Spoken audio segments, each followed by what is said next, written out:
لله رب العالمين والصلاة والسلام على سيد الأنبياء والمرسلين وعلى آله وأصحابه أجمعين أما بعد فأعوذ بالله من الشيطان الرجيم بسم الله الرحمن الرحيم وَلَقَدْ كَرَّمْنَا بَنِي آدَمَ وَحَمَلْنَاهُمْ فِي الْبَرِّ وَالْبَحْرِ وَرَزَقْنَاهُمْ مِنَ الطَّيِّبَاتِ وَفَضَّلْنَاهُمْ عَلَى كَثِيرٍ مِّمَّنْ خَلَقْنَا تَفْضِيلًا وقال النبي صلى الله عليه وسلم من قتل دون ماله فهو شهيد ومن قتل دون دمه فهو شهيد أو كما قال عليه الصلاة والتسليم صدق الله العظيم وصدق رسوله النبي الكريم ونحن على ذلك لمن الشاهدين والشاكرين والحمد لله رب العالمين میرے محترم بزرگوں عزیز ساتھیوں، اللہ تبارک و تعالی نے ہم سب کو یعنی انسانوں کو اشرف المخلوقات بنایا ہے۔ ہم یہ بات اچھی طرح جانتے ہیں کہ یہ کائنات، اس کی چیزیں اللہ نے بنائی، پھر اس کائنات میں سب سے افضل اللہ نے انسانوں کو بنایا۔ وَلَقَدْ كَرَّمْنَا بَنِي آدَمَ وَحَمَلْنَاهُمْ فِي الْبَرِّ وَالْبَحْرِ، ہم نے بنی آدم پر اکرام، اعزاز، احسان کیا کہ ہم نے انہیں سوار کیا خشکی میں اور تری میں۔ اللہ نے وہ اسباب بنائے جس کے ذریعے سے انسان خشکی اور تری یعنی سمندری راستے طے کرتا ہے۔ خشکی میں سفر کرنے کے لیے گزشتہ زمانوں میں اللہ نے سواریاں بنائی تھی، اونٹ کی شکل میں، گھوڑے کی شکل میں، گدھے کی شکل میں، مختلف جانوروں کی شکل میں، جس پر لوگ سواریاں کرتے تھے۔ باہر یعنی سمندر کے سفر کے لیے اللہ نے کشتیاں بنائی تھی۔ دور جدید کے اندر اس کی شکل بدل گئی، اللہ نے بر یعنی خشکی کے سفر کے لیے گاڑیاں، ریل، جہاز، یہ ساری چیزیں ایجاد کی، اور سمندری سفر کے لیے بڑی بڑی کشتیاں، بڑے بڑے پانی کے جہاز اور بوٹ بنائے۔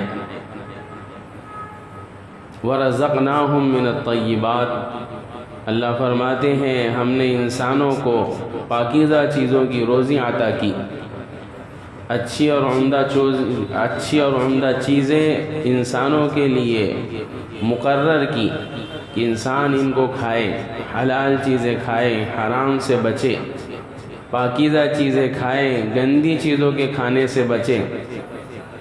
وَفَضَّلْنَاهُمْ عَلَى كَثِيرٍ مِّمَّنْ خَلَقْنَا تَفْضِيلًا، اور ہم نے جو مخلوق پیدا کی ہے ان میں ڈھیر ساری مخلوق پر انسان کو فضیلت بخشی۔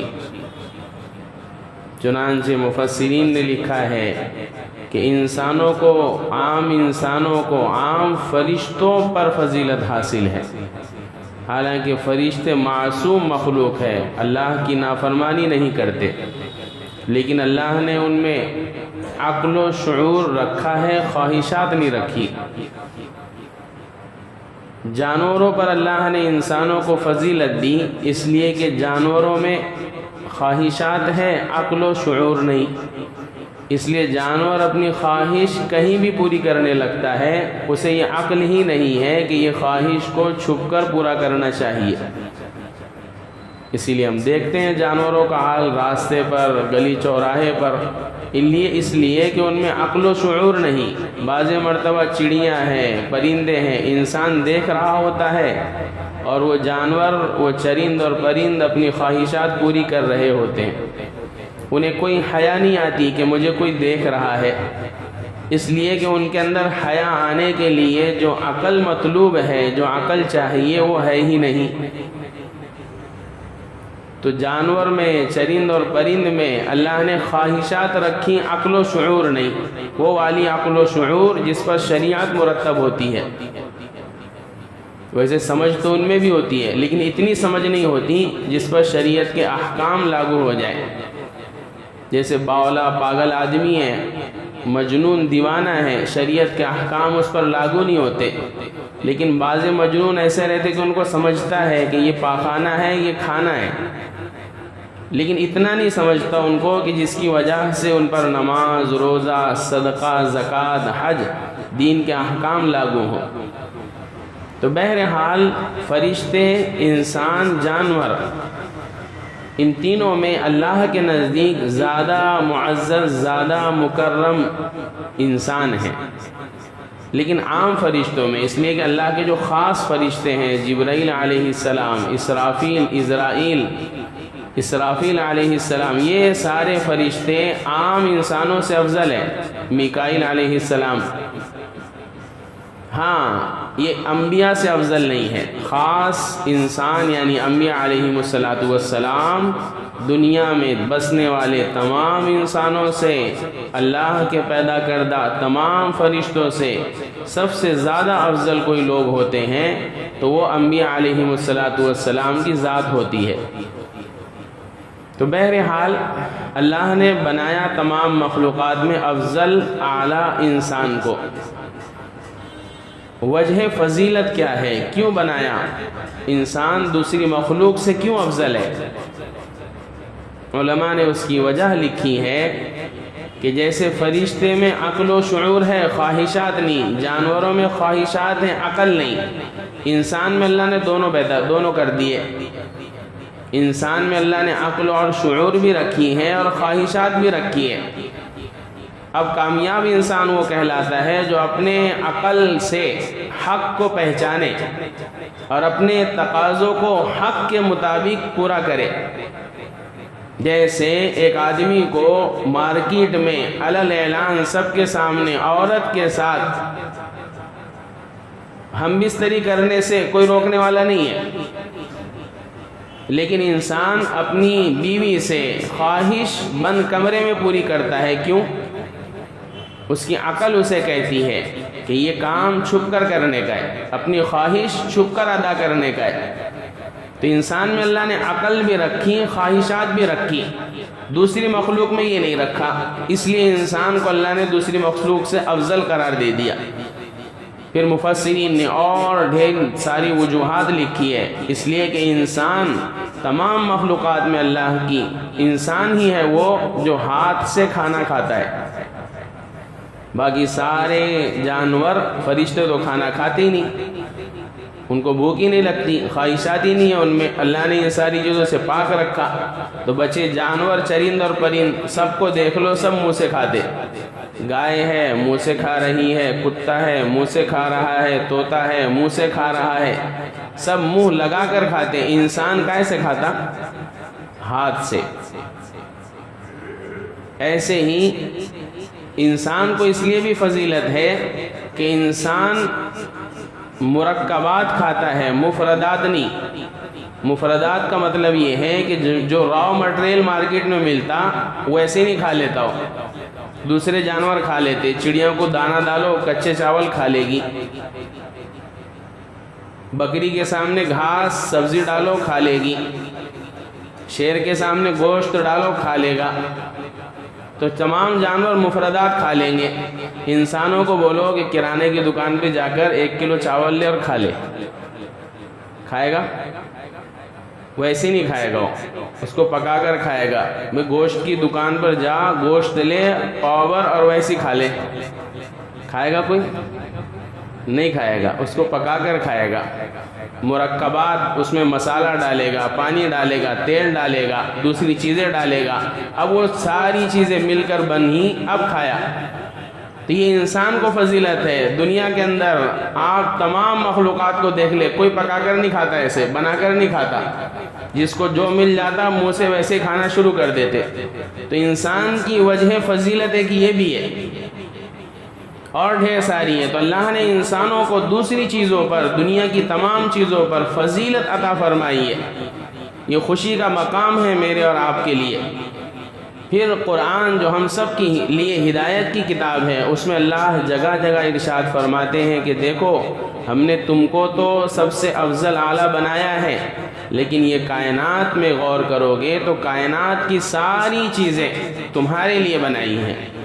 وَسَخَّرَ لَكُمُ اللَّيْلَ وَالنَّهَارَ وَالشَّمْسَ وَالْقَمَرَ وَالنُّجُومَ مُسَخَّرَاتٍ وَسَخَّرَ لَكُمُ الْفُلْكَ لِتَجْرِيَ فِي الْبَحْرِ بِأَمْرِهِ وَسَخَّرَ لَكُمُ الْأَنْهَارَ وَسَخَّرَ لَكُمُ الشَّمْسَ وَالْقَمَرَ دَائِبَيْنِ وَسَخَّرَ لَكُمُ اللَّيْلَ وَالنَّهَارَ۔ یہ جو سخرہ کا لفظ آتا ہے قرآن کے اندر، جب آپ پڑھو گے تو آئے گا سخرہ، اس کے معنی ہی آتے ہیں کہ ڈیوٹی پر لگا دینا، کام پر لگا دینا، اور تم سے معاوضہ بھی نہیں لینا، خدمت تمہاری کرے، معاوضہ تم سے نہ لے۔ جیسے اسکول ہے، مدرسہ ہے، کارخانہ ہے، فیکٹری ہے، وہاں کچھ لوگ کام کرتے ہیں، دوسروں کو پکا کر کھلاتے ہیں، ان کا کھلانے کے بعد ہال صاف کرتے ہیں، لیکن بچوں سے پیسے نہیں لیتے۔ پھر وہ کمیٹی والے، اسکول والے، مدرسے والے ان کو پیسہ دیتے ہیں کہ بچوں کی خدمت پر ہم نے تم کو لگایا، ہم سے لینا۔ ایسے اللہ نے کائنات کی تمام چیزیں انسانوں کی خدمت میں لگائی۔ قرآن کہتا ہے وَسَخَّرَ لَكُمُ الْفُلْكَ، کشتی، سمندری جہاز۔ چونکہ ہم ایک محدود علاقے کے اندر رہتے ہیں، اس لیے ہمیں سمندری جہاز کی افادیت کا علم نہیں ہے۔ آج جو دنیا کے اندر مال ادھر سے ادھر جاتا ہے، ٹرانسپورٹیشن جو ہوتا ہے، اس میں بڑا اہم کردار ہے کشتیوں کا۔ وہ کشتیاں، بڑے بڑے جہاز جس پانی میں چلتے ہیں، وہ پانی اللہ کے حکم کا محتاج ہے۔ پانی کی بڑی بڑی لہروں سے بچا کر وہ سارا ساز و سامان ایک ملک سے دوسرے ملک پہنچ رہا ہے، اس طرف اشارہ ہے۔ وَسَخَّرَ لَكُمُ الْفُلْكَ لِتَجْرِيَ فِي الْبَحْرِ بِأَمْرِهِ، سمندر میں اللہ کے حکم سے چلتی ہیں۔ پھر اس کے بعد اللہ فرما رہے ہم نے تمہارے انہار، نہریں بنائی۔ پرانے زمانے میں نل کا سسٹم نہیں تھا، گھر گھر نل آئے۔ پرانے زمانے میں نہر کا سسٹم تھا، گاؤں گاؤں نہر پہنچائی جاتی تھی۔ اسی لیے آپ نے واقعہ سنا ہوگا نہر زبیدہ کا، ہارون رشید کی اہلیہ جنہوں نے مکے میں نہر کے ذریعے پانی پہنچایا تھا۔ حاجیوں کو پانی کی قلت ہوتی تھی، اس لیے تو اللہ وہ ایک نعمت تھی، آج بھی ہے۔ آج بھی جن علاقوں میں کھیتیاں ہوتی ہیں، پانی کا نظام نہیں ہے، حکومت وہاں نہریں پہنچاتی ہے بڑی بڑی ندیوں سے نکال کر۔ تو اللہ فرماتے وَسَخَّرَ لَكُمُ الْأَنْهَارَ، تمہارے لیے نہروں کو کام پر کس نے لگایا؟ اگر وہ پانی کا انتظام نہ ہو تو اناج نہ ہوگے، اناج نہ ہوگے تو کیسے جیو گے؟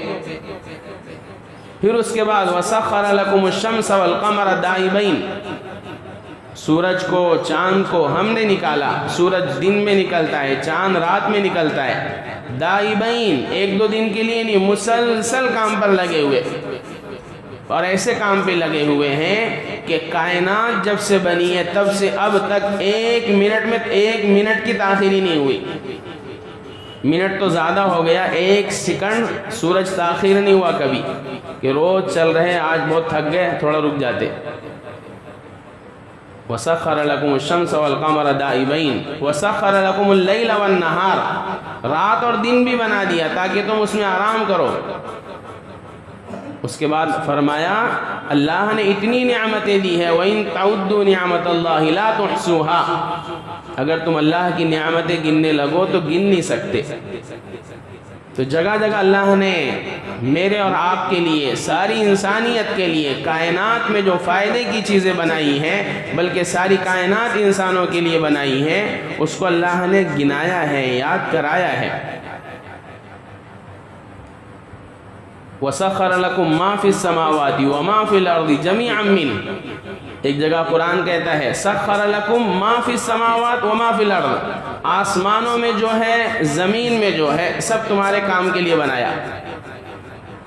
آج جدید سائنس تحقیق کر رہی ہے آسمانوں میں کیا ہے، جو ہے فائدے کے لیے اس سے فائدہ اٹھا رہی، زمین کی تہ میں کیا ہے جو ہے اس سے فائدہ اٹھا رہے، کہ زمین سے پانی نکل رہا ہے، زمین سے لوہا نکل رہا ہے، زمین سے الگ الگ قسم کی دھاتیں نکل رہی ہے، کس کے کام کے لیے؟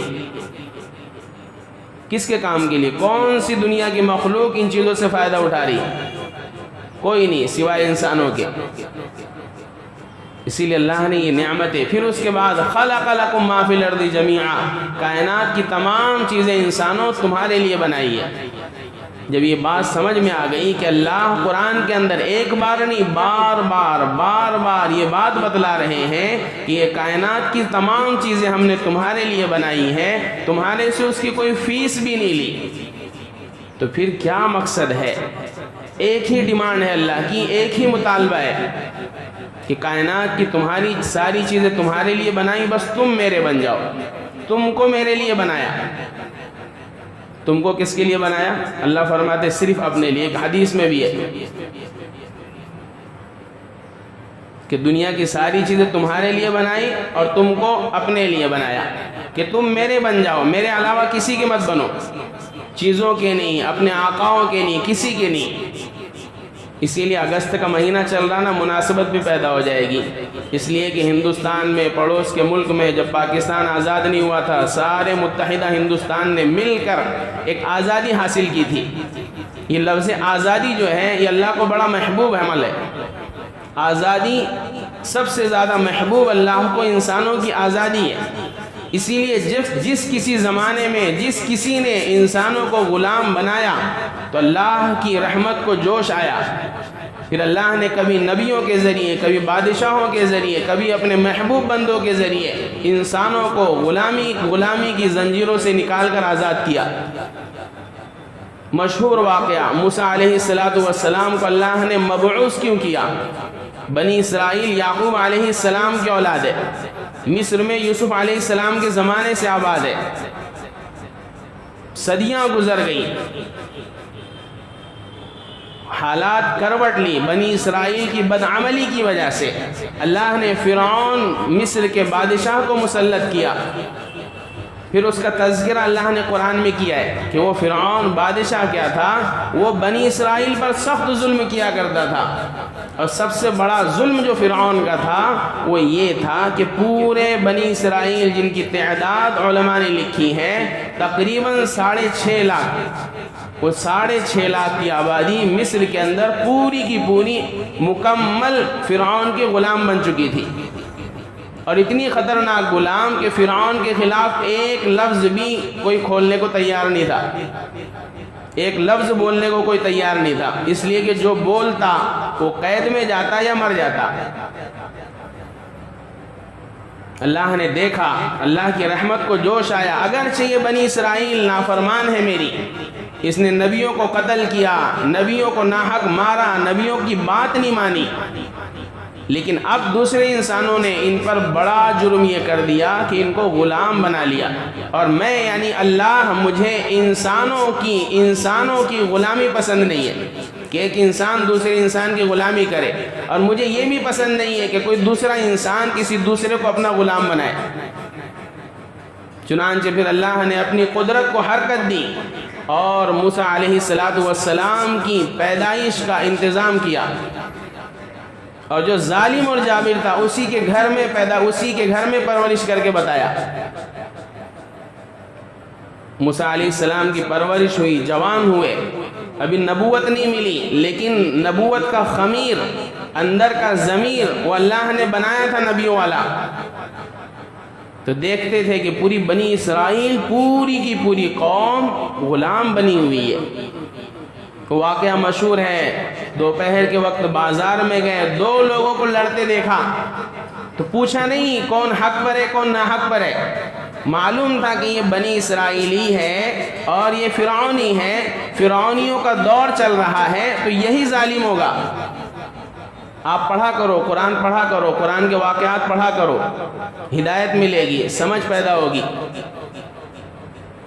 تو اس کے اندر کیا، موسیٰ علیہ السلام نے یہ نہیں، دونوں کو بلا کر یہ نہیں پوچھا کہ بتاؤ تم میں سے غلطی کس کی ہے، جس کی غلطی رہیں گے اس کو ماریں گے، نہیں، دیکھا کہ یہ قبطی ہے، فرعونی ہے، یہ بنی اسرائیلی ہے، زمانہ ان کا ہے، دور ان کا ہے، راج ان کا ہے، یہی ظالم ہوگا۔ چنانچہ اسے ایک بھکا مارا، کرنا کچھ ایسا کہ ایک ہی بھکے میں اس کا کام تمام، ختم ہو گیا، مر گیا، وہ مارنا نہیں چاہتے تھے۔ نبی جان بوجھ کر کسی کو قتل نہیں کرتے، چنانچہ پورے مصر میں شور ہو گیا، کس نے قتل کیا، کس نے قتل کیا، معلوم نہیں ہو رہا۔ پھر اگلے دن دوپہر کے وقت موسیٰ علیہ السلام جو شہزادہ نما رہتے تھے فرعون کے محل میں، نکلے دوپہر کے وقت، پھر دیکھا کہ وہ لڑ رہا ہے۔ مفسرین نے لکھا کہ اب بھی مارنے قبطی کو ہی جا رہے تھے، معلوم تھا کہ اسی نے کچھ کیا ہوگا اس لیے لڑ رہا، مارنے قبطی کو ہی جا رہے تھے، لیکن ہاتھ اٹھایا تو وہ سمجھا بنی اسرائیلی کہ آج میرا کام لگ جاتا، تو اس نے بول دیا منہ سے، کل بھی تم نے ایسے کرے تھے، ایک کو مار ڈالے، ایسا لگتا آج میرے کو مار ڈالیں گے۔ دوسرے نے سنا، وہ بھاگا فوراً دربار میں جا کر بولا فرعون کو کہ قاتل مل گیا، وہ موسیٰ ہے۔ میں کیوں واقعہ سنا رہا ہوں یاد رکھنا، نہ تو اپنے واقعات ہی سن لیتے بس، قصے کہانی کے لیے نہیں آپ نے وقت نکالا، 1 گھنٹہ میں نے وقت نکالا، نہیں، کچھ اللہ مجھے اور آپ کو سمجھائے۔ قرآن کے واقعات وقت بسر کرنے کے لیے نہیں ہے۔ چنانچہ موسیٰ علیہ السلام کو اللہ نے، موسیٰ علیہ السلام نے مصر چھوڑ دیا، یعقوب ان کے پاس پہنچے، شعیب علیہ السلام کے پاس، لمبا قصہ ہے۔ وہاں نبوت ملی، جب اپنی بیوی کو لے کر لوٹ رہے تھے اللہ نے حکم دیا کہ موسیٰ یہ نبوت، یہ معجزات لے کر جاؤ فرعون کے پاس، قولا لہ قولا لینا۔ دیکھو فرعون اتنا بڑا ظالم کوئی نہیں گزرا، اس لیے کہ فرعون نے کیا دعویٰ کیا تھا معلوم ہے؟ فرعون کہتا تھا میں ہی رب ہوں۔ بڑے بڑے ظالم گزرے لیکن کوئی یہ نہیں کہتا تھا کہ میں بھگوان ہوں، میں خدا ہوں، منہ سے کوئی نہیں کہتا تھا، وہ بھلے وہ الگ بات ہے کہ لوگوں میں باور یہ کرا دے، لیکن فرعون کہتا تھا کہ تمہارا رب، تمہارا خدا، تمہارا بھگوان میں ہی ہوں، اتنا بڑا۔ لیکن یہاں پر ایک سیکھنے کی بات مسلمانوں کو، ابھی 2 دن پہلے 3 دن پہلے میں نے ایک مولوی صاحب کو بتایا کہ مسلمانوں کی بد اخلاقی کی وجہ سے آج ہندوستان کے اندر اسلام بچھڑتے جا رہا ہے، صرف مسلمانوں کی بد اخلاقی کی وجہ سے۔ بات ہوئی میری مولوی صاحب سے، 2 دن کے بعد ہم ایک جگہ کھڑے ہوئے، ایک جنے کو فون آیا اور فون پر اپنے مسلم صاحب بول رہے بھائی جان کیا 2-3 باتیں ہوئی، بعد میں فون پر ہی غصہ ہو گیا، بھائی تیرے کو معلوم نہیں پھر اپنے کو بہت جلدی غصہ آتا۔ یہ غصہ کون سے، کس نے سکھا دیا مسلمانوں کو غصہ، نفرت اور اس طریقے سے بدلہ؟ یہ ساری چیزیں اسلام تو نہیں سکھاتا۔ اسلام میں حضور کو معلوم تھا کہ فلاں عورت نے زہر دیا، معاف کر دیا، معلوم تھا فلاں آدمی نے جادو کیا، معاف کر دیا، معلوم تھا میری قتل کی سازش فلاں لوگوں نے کی، معاف کر دیا۔ اسلام تو یہ سکھاتا ہے معافی، درگزر۔ ہاں جب جنگ کا میدان سجے، دونوں طرف سے اعلان ہو جائے جنگ کا، پھر اس کے بعد اپنے جوہر بہادری کے دکھانا ہوتے۔ ابھی جنگ کا میدان کہیں نہیں سجا، مسلمانوں کو یہ سکھا دیا گیا کہ نہیں ہم کسی سے ڈرتے نہیں، لپکتے نہیں، دبتے نہیں۔ بولنا آسان ہے، بعد میں نقصان سارا کے سارا مسلمانوں کا ہی ہوتا، اور ہم اپنی آنکھوں سے دیکھ رہے ہیں ہندوستان میں مسلمانوں کو، ان کے املاک کو، ان کی ساری چیزوں کو جلتے ہوئے۔ موسیٰ علیہ السلام کو اللہ کیا کرے، فرعون کے پاس جانا ہے، غصہ نہیں کرنا ہے۔ موسیٰ علیہ السلام کی جتنا غصے والے کوئی نبی نہیں تھے، جیسے حضرت عمر کے جیسے جلال میں آنے والے کوئی صحابہ نہیں تھے، ایسی نبیوں میں موسیٰ علیہ السلام کی جتنے غصے والے جلال والے کوئی نبی نہیں گزرے، ان کو پہلے ہی ٹھنڈا کر دیا۔ قولا لہ قولا لینا لعلہ یتذکر او یخشی۔ ہم سب کو معلوم ہے کہ اللہ جانتے تھے کہ فرعون ہدایت پر نہیں آئے گا، فرعون اسلام کو نہیں اپنائے گا، پھر بھی نبی سے کہا کہ بات نرمی سے کرنا۔ ہمارے ہاں تو غیروں کو تو کیا دعوت دیں گے، اپنوں کو دعوت دینے جاتے ہیں، اپن اس نے نہیں مانا ہے تو بولتے جا تو جہنم میں، تو جہنمی ہے، تو مر جا، تیرا ایسا ہو جائے، بد دعائیں۔ حضور کو جنگ احد میں مارا گیا، پتھر لگ گئے، دانت شہید ہو گئے، کافر مشرک مارنے والے، حضور کی زبان سے بد دعا نہیں، دعا نکل رہی۔ یہاں تو تم پر کوئی پتھر اسلام کی وجہ سے نہیں مار رہا، تم کو کوئی قتل اس لیے نہیں کر رہا کہ تم غیروں کو دعوت دے رہے ہو جا کر، وہ غلط فہمی میں تم کو قتل کرنے کے پیچھے پڑ گئے۔ اس کے باوجود مسلمانوں کا حال کیا ہے کہ اپنوں سے ملتے ہیں تو بھی لہجہ نرم نہیں رکھتے، حضور قرآن کیا کہتا ہے؟ غیروں سے ملو. غیر بھی اتنا خطرناک جس نے تمہاری پوری بستی مٹانے کی پلاننگ کر لی. موسیٰ قولوا لہ قولا لینا. تو ایک سبق تو یہ ملا کہ تھوڑا سیکھیں ادب اخلاق حضور والے سیکھیں, اپنے اندر نرمی لائیں, اپنے اندر نرمی پیدا کریں. وہ چیزیں کھائیں جس سے نرمی پیدا ہوتی, ایسا بھی کرو, لیکن نرمی لاؤ. حضور والی چیزیں سیکھو, صحابہ والی چیزیں سیکھو. اللہ کہتے ہیں ہو سکتا اس کے سمجھ میں آ جائے, ہو سکتا وہ ہدایت پر آ جائے. بہرحال یہ بیچ میں ایک بات آ گئی, ہم دوسری چیز پر یہ واقعہ سنانا چاہ رہے تھے. اب موسیٰ علیہ السلام فرعون کے دربار میں کھڑے ہوئے, اس لیے کہ ایک جگہ قرآن میں اللہ نے کیا کہا؟ اذهب الى فرعون انه طغى. موسیٰ فرعون کے پاس جاؤ, بڑا ظالم جابر بن چکا ہو, لوگوں کو غلام بنا لیا اس نے. ان فرعون علا فی الارض وجعل اہلها شیعا یستضعف. فرعون زور آور دنیا کے اندر مصر میں طاقتور بن چکا ہے. اس نے لوگوں کو قبیلوں میں گروہوں میں بانٹ دیا ہے, ایک گروہ طاقتوروں کا, ایک گروہ کمزوروں کا. جو کمزوروں کا گروہ ہے طاقتور اس پر ظلم کر رہے ہیں, ان کو اپنی بستیوں سے نکال رہے ہیں, ان پر ان کی لڑکیوں کو ذبح کر رہے ہیں, ان کی لڑکیوں کو زندہ چھوڑ رہے ہیں, لڑکوں کو ذبح کر رہے ہیں. یذبحون ابناءهم ویستحیون نساءهم. اس کے بعد اللہ فرما رہے نرید, ہم یہ چاہتے ہیں موسیٰ تم جاؤ اور جو غریب مستحق ہیں مدد کے ان کی تم مدد کرو. اور ہم یہ چاہتے ہیں تاکہ ہم آج جو ظالم اور جابر بنے ہوئے ہیں, فرعون ہیں, حامان ہیں, ہم ان ضعیف کمزوروں کے ذریعے ان کو بتائیں گے, مزہ چکھائیں گے. موسیٰ علیہ السلام آئے اللہ کا پیغام لے کر. مجھے جو بولنا تھا وہ یہ پوائنٹ ہے جو میں بولنے جا رہا ہوں. موسیٰ علیہ السلام نے فرعون سے یوں نہیں کہا کہ اللہ کی عبادت کیوں نہیں کرتا, فرعون سے یوں نہیں کہا کہ تو مشرک ہے, تو ظالم ہے, تو یہ ہے وہ ہے, یہ نہیں کہا. ارسل معنا بنی اسرائیل, یوں کہا کہ تو جان, تیرا ملک جان, یہ جو میری قوم بنی اسرائیل جو مسلمان ہیں ان کو جو تو نے غلام بنایا ہے, میں چاہتا ہوں کہ ان کو غلامی سے چھوڑ دے, میرے ساتھ جانے دے. ارسل معنا بنی اسرائیل, میرے ساتھ بنی اسرائیل کو جانے دے. قرآن میں کئی جگہ یہ واقع, ایک جگہ نہیں کئی جگہ واقع ہے. ان ادو الی عباد اللہ, ایک جگہ صراحت کے ساتھ آگئے عباد اللہ, جو اللہ کے بندے ہیں وہ تیرے غلام نہیں بن سکتے, وہ اللہ کے غلام ہیں, تو نے ناحق ان کو غلام بنا دیا, میں ان کو آزادی دلوانے کے لیے آیا ہوں, اللہ نے مجھے بھیجا ہے. ہاں یہ بات سچ ہے کہ اللہ نے موسیٰ علیہ السلام کو فرعون کی ہدایت کے لیے بھی بھیجا تھا اور بنی اسرائیل کو فرعون سے نجات دینے کے لیے بھی بھیجا تھا. لیکن قرآن میں جب ذکر کیا تو پہلے بنی اسرائیل کو غلامی سے نجات دلانے کا ذکر کیا. ان ادعو الی عباد اللہ, اللہ کے جو بندے ہیں یہ اللہ ہی کے غلام ہیں, اللہ ہی کے بندے ہیں, یہ کسی انسان کے غلام, کسی انسان کے بندے نہیں بن سکتے.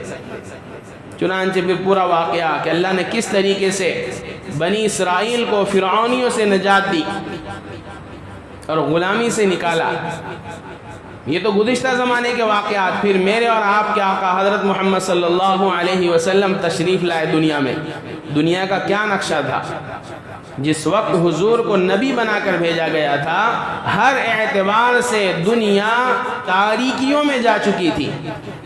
زنا لے لو سب سے زیادہ, چوری لے لو سب سے زیادہ, بد امنی لے لو سب سے زیادہ, عورتوں پر ظلم لے لو سب سے زیادہ. جس طرف رخ کرو گے تاریکی, اندھیرا ہی اندھیرا تھا ساری دنیا کے اندر. روشنی کا ایک چراغ, سراجم منیرا, ہدایت کا آفتاب بنا کر اللہ نے بھیجا حضرت محمد صلی اللہ علیہ وسلم کی ذات کو. اس زمانے میں بھی سب سے بڑا گناہ جو تھا جس کو مورخین نے لکھا ہے وہ تھا انسانوں کو غلام بنانا. بڑی بڑی بادشاہوں کی حکومتیں تھی جب حضور تشریف لائے, مکے بھی کسی کی نہیں تھی, جزیرۃ العرب ایسا علاقہ تھا جس پر لوگ حکومت کرنا پسند نہیں کرتے تھے. باقی پوری دنیا کے اندر جو بادشاہت تھی وہ ایک طرف بازنطینی تھی اور دوسری طرف ساسانی. یہ دو لوگ تھے دنیا کے اندر بادشاہ قسم کے جنہوں نے دنیا کے اندر کمزور قسم کے لوگوں کو غلام بنا لیا تھا.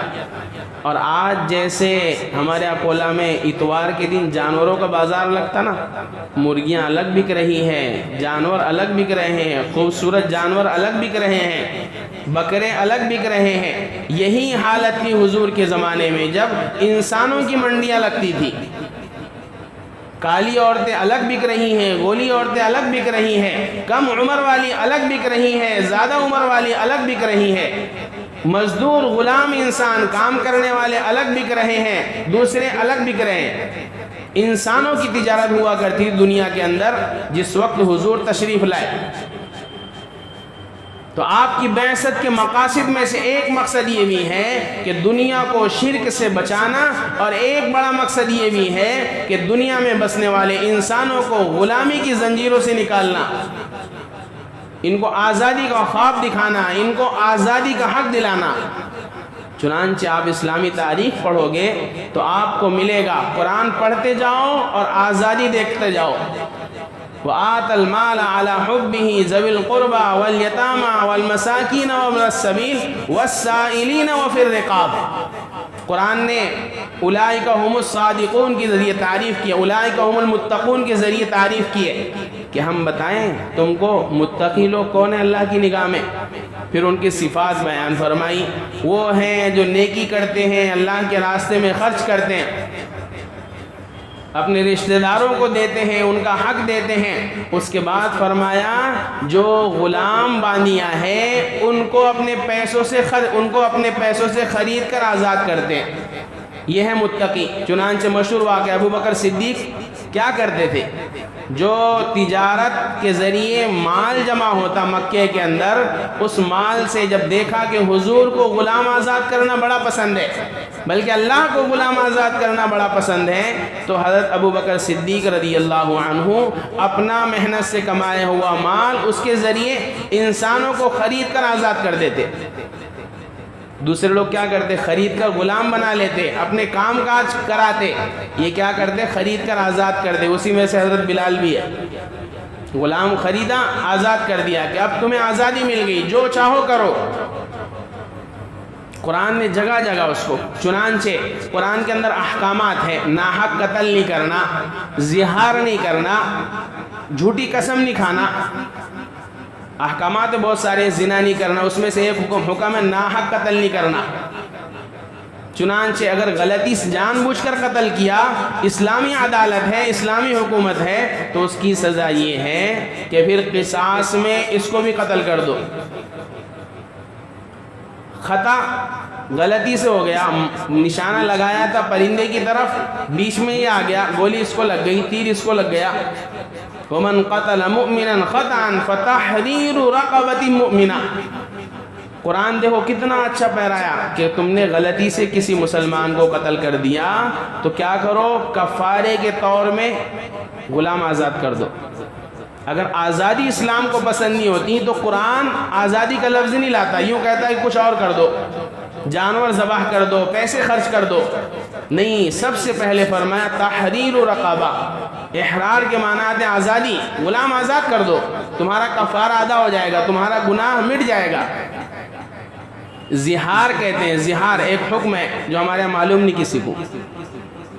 اپنا المیہ یہی ہے مسلمانوں کا کہ جوش بڑا ہے اسلام کا، معلوم اسلام کچھ نہیں ہے. اسلام کا جوش بڑا ہے، جن میں جوش رہتا نا اکثر مومنوں مسلمانوں میں بھی اور غیروں میں بھی، جس میں جوش ہے نا اس کو اپنے دھرم کا پتہ نہیں رہتا. جس میں جوش ہے، کل ایک مفتی صاحب کا سن رہا تھا میں، تو سامنے والا جو ہے وہ جہاد کو لے کر مفتی صاحب سے سوال پوچھ رہا. تو مفتی صاحب نے بولے کہ اچھا تو یہ بتا کہ تیرے دھرم میں جہاد کس کو بولتے ہیں؟ وہ حضرت کو خود ہی نہیں معلوم. تو جس میں جوش رہتا نا اکثر اس کو علم نہیں رہتا، جوش میں ہوش کھو دیتے. اپنے والوں کا بھی ایسی ہے، ان کو بھی نہیں معلوم جہاد کیا ہے، ان کو بھی اسلام کے بہت سارے احکام کا سرے سے علم ہی نہیں. لہذا کسی نے غلط سلط سمجھا دیا اسی کو صحیح مان لیتے. ایک زہار کا حکم ہے، زہار وہ مسلمانوں کو معلوم ہی نہیں، اچھا ہے نہیں معلوم ہے تو اس اعتبار سے بتا دیتے. پھر بھی زہار کہتے ہیں اپنی بیوی سے اس طریقے سے کہہ دینا کہ انت علیہ کظہر امی، تو بالکل میری ماں کی طرح ہے. اب نیت علماء، یہ مسئلہ بتلا رہا میں، علماء نے کہا کہ اس کی نیت پوچھو کیوں بول رہا تھا ایسا. دو نیتیں ہو سکتی، یا تو یہ بول رہا تھا کہ انت علیہ کظہر امی، تو میری ماں کی طرح ہے، یعنی جیسے میں اپنی ماں کی عزت کرتا ہوں صاحبہ تیری بھی عزت ایسی کرتا ہوں. میری نگاہ میں جیسے میری ماں کی عزت احترام ہے، تیرا بھی احترام ہے. اب نہ طلاق ہوگی نہ عورت جدا ہوگی. اور اگر اس نے یوں کہہ دیا کہ میری نیت یہ تھی کہ جیسے مجھ پر میری ماں حرام ہے، میں اپنی ماں سے مل نہیں سکتا، اپنی ماں سے خواہش پوری نہیں کر سکتا، اس لیے کہ اللہ نے ماں کو اولاد پر حرام کر دیا ہے، ایسے ہی تو بھی مجھ پر حرام ہو گئی. اگر یہ نیت ہے اس کی بولنے سے تو یہ زہار کہتے ہیں اس کو. اب اس کا حکم یہ رہتا کہ وہ عورت اور وہ آدمی دونوں الگ رہیں گے. اب والذین یظاہرون من نسائہم، قرآن کہتا ہے جو لوگ اپنی عورتوں سے زہار کرتے، یہ ہم اس لیے بیان کر رہے ہیں کہ اب کسی نے زہار کر لیا تو اس کا کفارہ ہے. اس گناہ سے کیسے بچے؟ اس میں اللہ فرما رہے فتحریر رقبہ، کیا کرے گا؟ غلام آزاد. آزادی اسلام کو پسند ہے، آزادی اللہ کو رسول اللہ کو پسند ہے. فرمایا غلام آزاد کرے گا. غلام آزاد کر دیا، اب اس کا کفارہ ہو گیا ادا. تیسری جگہ آؤ، اللہ نے کہا کہ جھوٹی قسم مت کھاؤ. لا یکلف اللہ، قرآن کے اندر ایک آیت ہے، اس کے اندر اگر کسی نے قسم کھا لیا اور اس کو ویسا نہیں کیا جیسے قسم کھایا تھا، اس نے مثلا قسم کھائی کہ میں ایسا ضرور کروں گا، کرا نہیں تو قسم ٹوٹ گئی. قسم ٹوٹ گئی تو اس کا کفارہ رہتا. اس کے کفارے میں اللہ نے 3 چیزیں بیان فرمائی ہے. ان 3 چیزوں میں سے ایک یہ ہے تحریر رقبہ، کہ غلام آزاد کر دے، تیرے قسم کا کفارہ ادا ہو جائے گا. تو میں یہ منظر اس لیے پیش کرنا چاہ رہا ہوں کہ حضور کے زمانے میں مکہ کے اندر، مدینہ کے اندر جا بجا مسلمانوں کو یہ ترغیب دیا جاتی تھی، یہ ترغیب دی جاتی تھی کہ دیکھو انسان کا غلام ہو، یہ اللہ کو بالکل پسند نہیں. آپ اندازہ لگاؤ اس وقت کی دنیا میں سارے عالم میں حضور صلی اللہ علیہ وسلم نے آزادی کا ایک شمع روشن کر دیا. لوگوں کو یہ سمجھ میں آنے لگا کہ ہاں آزادی بھی کوئی چیز ہوتی. اسی لیے حضرت عمر کا دور خلافت جب آیا تو اگر حضرت عمر کے دور خلافت میں کوئی گورنر غلام بیمار ہے، اس سے ملنے نہیں جا رہا ہے گورنر کہ جان دو غلام تو ہے وہ، حضرت عمر کو معلوم پڑتا، اس کو عہدے سے نکال دیتے کہ ہمارے نزدیک غلام اور غیر غلام سب برابر ہے، اسلام میں کوئی چیز ہے ہی نہیں ہے. اور اسلام نے انسانوں کو صرف آزادی ہی نہیں دلائی بلکہ جو اس زمانے میں چلتا نا آزادی رائے کا اختیار اور حق مکمل دیا. کیسے حضرت بریرہ رضی اللہ عنہ حضرت عائشہ کی خادمہ تھی، ان کی باندھی تھی، انہوں نے آزاد کر دیا. ان کا نکاح ہو گیا ایک غلام آدمی سے جس کا نام تھا مغیث، صحابی تھے وہ بھی. رہتا فیملی میں کبھی کبھی میاں بیوی کے آپس میں نہیں جم رہی نکاح کے بعد کسی وجہ سے، تو غلام کو اب آزاد ہو گیا تو حق حاصل ہو جاتا. چنانچہ اس بریرہ رضی اللہ عنہ، حدیث بھی آتی، آپ جتنی حدیث کی کتابیں پڑھیں گے سب میں ان کی حدیث آتی. بریرہ رضی اللہ عنہ نے کیا کیا، مغیث سے کہہ دیا کہ بھائی تو تیرا دیکھ لے، میں تیرے ساتھ رہتی نہیں اب. لیکن مغیث ان کو حضرت بریرہ سے بڑی سخت محبت ہو گئی تھی، محبت میں دیوانے ہو گئے تھے. لوگ دیکھا کرتے تھے کہ یہ بریرہ کے غم میں مغیث مدینہ کی گلیوں میں روتے ہوئے گھومتے تھے دیوانہ وار. حضور نے ایک مرتبہ دیکھا تو حضرت عباس سے فرمایا عباس دیکھ رہی نہیں مغیث کو کیسے روتے پھر رہا، کوئی اس کا علاج ہے تمہارے پاس؟ چنانچہ پھر حضور نے بریرہ کو بلایا، فرمایا بریرہ وہ بندہ اتنا پریشان ہے تمہارے پیچھے، کیوں اس کو اپنے نگاہ سے نکال رہی ہو، کیوں خلا لے رہی ہو، رجوع کر لو. بریرہ غلام تھی. اسلام نے آزادی ایسی سکھلائی کہ صرف آزادی بولنا نہیں، آزاد نہیں کرایا، بلکہ مکمل آزادی یہ دی کہ غلام مسلمانوں کے بادشاہ، مسلمانوں کے سربراہ نبی پاک صلی اللہ علیہ وسلم کے سامنے بولنے کی جرأت بھی رکھ دی. بریرہ کہتی یا رسول اللہ یہ تو بتلائیے، یہ جو آپ کہہ رہے ہیں کہ رجوع کر لیں، یہ آپ کا حکم ہے یا آپ کی رائے ہے؟ اگر آپ کا حکم ہے تو پھر تو کوئی چارہ ہی نہیں ہے میرے پاس، اور اگر آپ کی رائے ہے تو پھر میں مغیث کو پسند نہیں کرتی، میں اس کے ساتھ رہنا نہیں چاہتی. حضور نے فرمایا نہیں میری رائے ہے، صرف کہ وہ بیچارہ روتے پھر رہا، ساتھ میں رہ لو. فرمایا نہیں مجھے پسند نہیں ہے، میں نہیں رہوں گی. یہ دیکھو ایک غلام عورت جس کو ابھی آزادی ملی، وہ حضور سے بات کرنے میں آزاد ہے. اسلام نے یہ آزادی سکھلائی، مکمل آزادی. اسلام نے آزادی کا تصور اسلام نے انسانوں کو بتلایا. لوگ دنیا میں جانتے بھی نہیں تھے کہ آزادی بولتے کس کو، یہ بھی نہیں جانتے تھے کہ غلامی کس کو بولتے. لوگوں کو غلامی میں مزہ آنے لگا تھا. نبی پاک صلی اللہ علیہ وسلم نے آزادی کا سور پھونکا، مسلمانوں کو، دنیا کے بسنے والے انسانوں کو آزاد کرایا. حضرت عمر کا دور خلافت آیا، آپ کو اطمینان ملا تو جنگوں کے اندر لوگ قید ہو کر آتے تھے، غلام بھی آتے تھے. حضرت عمر رضی اللہ عنہ غلاموں کو الگ چھانٹتے تھے، ان سے پتہ پوچھتے تھے بتاؤ تم کہاں کے، وہ بتلاتے تھے ہم فلاں فلاں جگہ. سب کو ان کے علاقوں میں حضرت عمر روانہ کر دیتے کہ آج سے تم آزاد. یہ آزادی کا تصور دینے والا دنیا کے اندر سب سے بڑا مذہب، سب سے پہلا مذہب وہ اسلام ہے. اس نے آزادی سکھلائی. لیکن جیسے جیسے یہ آزادی کی اور جو ایک انسانی فطرت ہے، انسان کو غلام بنانے کی فکر میں رہتا، اور خاص طور سے طاقتور لوگ کمزوروں کو غلام بنانے کی ہمیشہ فکر میں رہتے.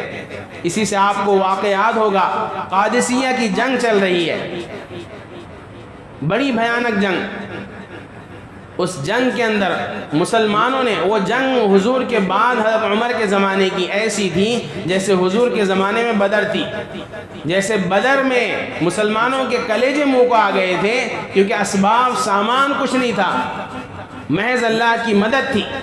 ایسے قادسیہ میں مسلمانوں کے پاس زیادہ کچھ نہیں تھا، محض اللہ کی مدد.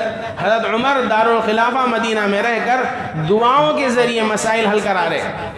اس قادسیہ کے اندر رستم جو اپنے زمانے کا سب سے بڑا جرنیل، سب سے بڑا سپہ سالار کہلاتا تھا، اس کے دربار میں گئے.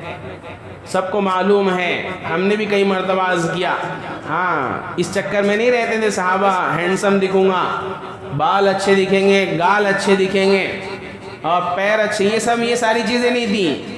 منع نہیں ہے، لیکن فوکس اس پہ نہیں تھا، اس لیے کہ مرنے کے بعد کیڑے مکوڑے کھانے والے. اس کو فوکس اس پہ تھا دل کے اندر. یہاں کا رعب دوسروں کو ڈرا دیتا تھا. تو تلوار میں دھار بھی نہیں ہے سیدھی، تیز رہتی ہے تلوار، بٹھر تلوار.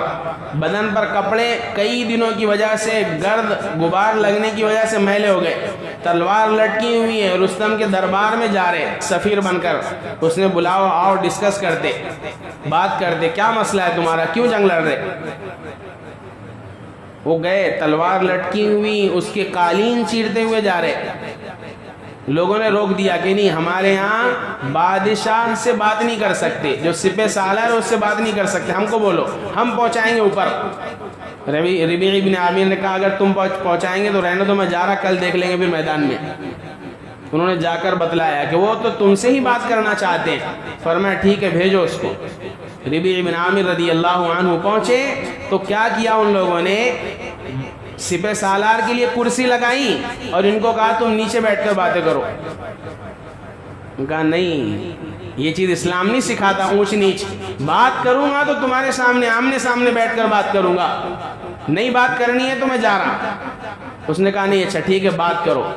وہ تاریخی جملہ جو ہم بارہا عرض کرتے ہیں، مسلمانوں اسٹیٹس لگانا ہے، بننا ہے تو یہ بنو. کہ کیا اسٹیٹس لگاتے، اللہ کی بنا ہو، گانے لگاتے، شرم نہیں آتی. پھر جب ایسے ماحول میں کوئی مار رہا ہے مسلمانوں کو، ارے وہ اللہ نے مسلط کر دیا کہ ان کو مارو. شرم نہیں آتی کہ جن کاموں کے لیے قرآن میں صریح الفاظ موجود ہے کہ یہ نہیں کرنا، اس کی علل اعلان دھجیاں اڑاتے ہیں مسلمان. اللہ غیروں کو مسلط نہیں کرے گا تو کیا کرے گا؟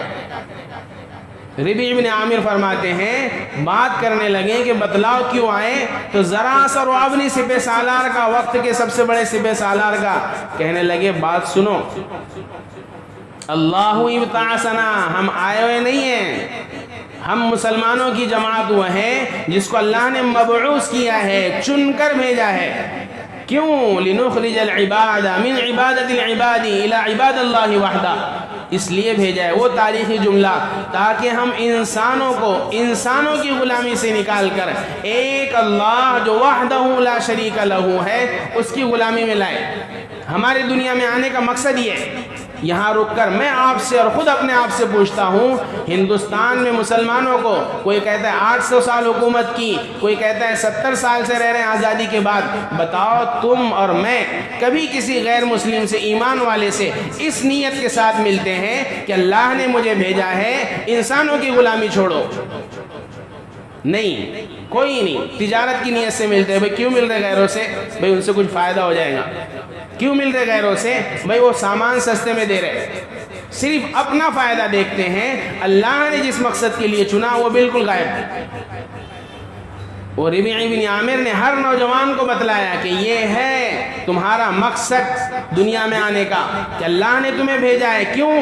تاکہ دنیا کے اندر جو غلامی کا ماحول پیدا ہو چکا ہے، انسان انسان کا غلام بن چکا ہے، اس غلامی سے نکالنے کے لیے انسانوں پر محنت کرو۔ غلامی کبھی حقیقی ہوتی ہے، غلامی کبھی سوچ کی ہوتی ہے۔ سوچ کی غلامی یہ زیادہ خطرناک ہوتی ہے۔ جیسے ہندوستان میں مسلمان آزاد ہو گئے انگریزوں سے، لیکن انگریز کی سوچ سے آزاد نہیں ہوئے۔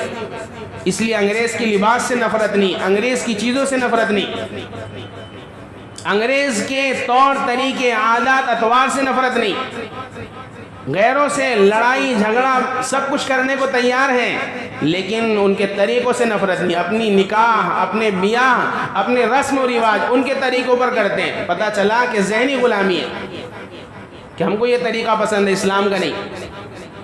تو ربیع بن عامر کہتے ہیں کہ نہیں، ہم کو اللہ نے بھیجا ہے تاکہ بندوں کو بندوں کی غلامی سے، انسانوں کو انسانوں کی غلامی سے نکال کر اللہ کی غلامی میں لائے۔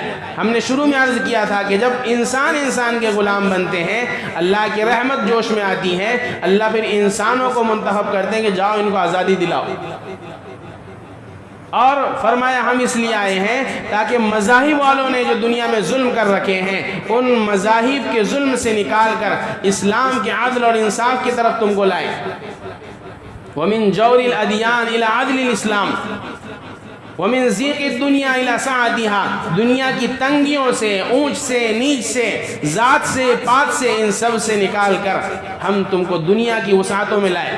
ایک ہی صف میں کھڑے ہو گئے محمود اور ایاز، نہ کوئی بندہ رہا نہ کوئی بندے نواز۔ اسلام کا مشن، اسلام کا مقصد یہ تھا۔ تو غلامی سے نجات دلانے والی ذات وہ نبی پاک صلی اللہ علیہ وسلم کو اللہ نے مبعوث بنا کر بھیجا۔ تو ہمیں اب ہم جس ملک میں رہ رہے ہیں، پھر اس کے بعد غلامی کا یہ سلسلہ اور آزادی کا یہ سلسلہ طویل پکڑتا گیا۔ جہاں جہاں مسلمانوں کو اللہ نے وسعت دی، غلامی سے نجات ملی، مسلمانوں کا دائرہ پھیلتا گیا، غلامی سے نجات ملی۔ مسلمانوں کے اعمال ڈگمگائے، اللہ نے غیروں کو مسلط کیا۔ اللہ کی یہی پرمپرا ہے، جب جب اعمال خراب کرو گے اللہ غیروں کو مسلط کر دیں گے۔ حقیقت ہے، اس سے کوئی انکار نہیں ہے۔ بنی اسرائیل کی تاریخ اس سے بھری پڑی ہے، عیسائیوں کی، یہودیوں کی تاریخ اس سے بھری پڑی ہے۔ مسلمان ان کی اللہ سے کوئی رشتہ داری نہیں، اعمال سے رشتہ داری۔ اعمال کرو گے اللہ رعب ڈال دیں گے۔ اب میں یہاں اگرچہ میرا مضمون ختم نہیں ہوا، وقت کی قلت کی وجہ سے جو موجودہ حالات چل رہے ہیں اس پر کچھ باتیں عرض کرنی ہے۔ آئندہ 15 اگست بھی آنے والی ہے، تو انشاءاللہ ہم آزادی پر اور کچھ عرض کریں گے۔ قرآن